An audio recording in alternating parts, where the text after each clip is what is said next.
In Indian illegally occupied Jammu and Kashmir, Indian troops, in their fresh act of state terrorism, martyred two youth in Pulwama district today. The youth were martyred during a cordon and search operation at Kasbaya area of the district.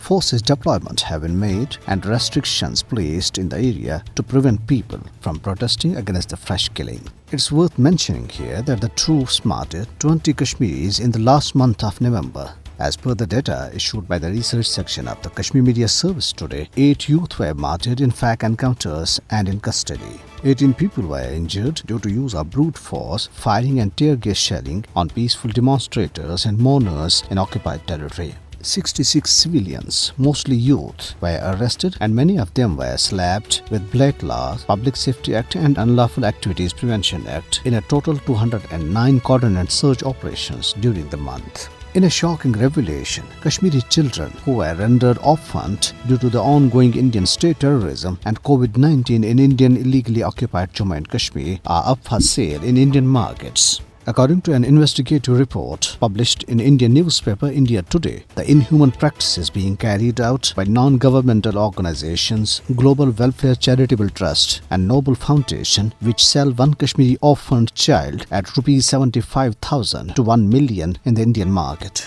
The issue has sparked anger on social media, with people demanding a probe by the international community into the horror incident.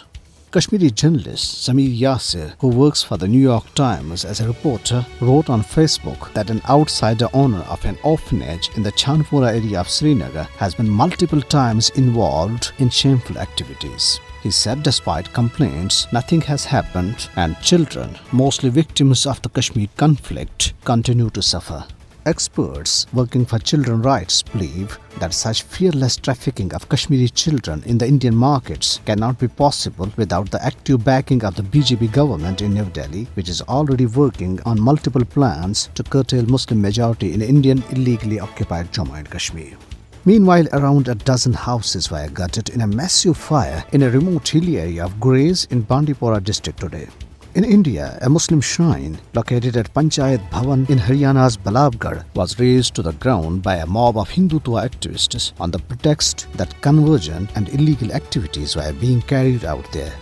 A Bajrang Dal leader, Jeet Vashist, live-streamed the incident when he, along with his men, was searching the shrine.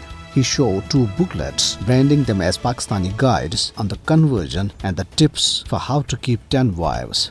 The booklets turned out to be Panch Surah, collection of 5 Quranic verses and information about Nizamuddin Aulia. On the other hand, according to the data submitted in the Indian Parliament, the National Commission for Minorities in India has received more complaints from the Sikh, Buddhist and Parsi communities in the first 8 months of the current fiscal year 2021-22 than the entire previous fiscal year.